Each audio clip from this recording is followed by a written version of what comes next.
Good afternoon, teacher. This is the video for my second milestone for my project, which involves the JFrames and the user interface. So, starting with this whole thing is to let the user interact with the database without coding, without knowing how to code. So, first of all, I dragged and dropped the menus. Then I added the product, customer, supplier, orders, and stocks frames. So I don't need to be going back to a main menu to get access to these forms. I could just click it wherever I am. Then I added the text. I dragged and dropped the text bar or the text area. I dragged and dropped this. Then I inserted the tables and text fields for getting user input. Then this is the labels for the text field, so users know what to input. Then these are the buttons: insert, update, delete, backup, restore, and refresh.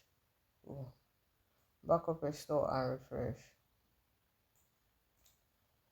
For the second one, the same thing. I dragged and dropped a menu.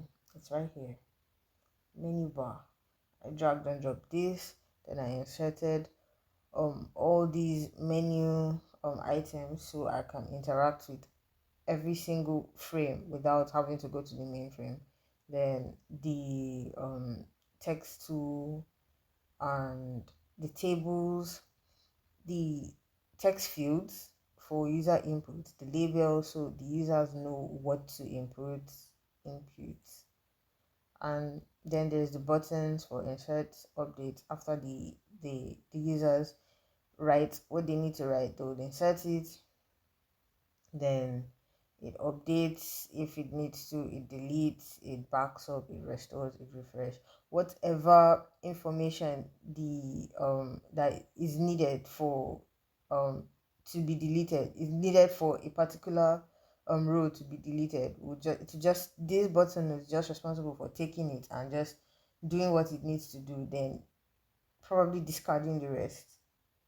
Then same thing for here, tables, text area, menu, insert, update, delete, backup, refresh.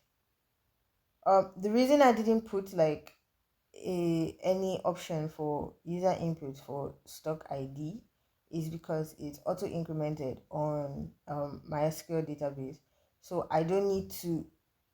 It's generated by the database itself, so the user does not need to impute that. Same thing for supplier. Insert, update, delete, backup, restore, refresh. There's the table without the supplier ID input. It's going to be automatically generated by the database. Then the user should input an existing or a new stock ID if they are adding a new item. Stock ID, supplier name, supplier email, supplier phone, supplier address. Then there's the menu bar. And as for the background image, since the panel or the window itself cannot automatically cannot change background colors, I just needed to add and drop the panel and put it into the window and just change the background color by myself. So that's it for the second milestone involving JFrames of my project.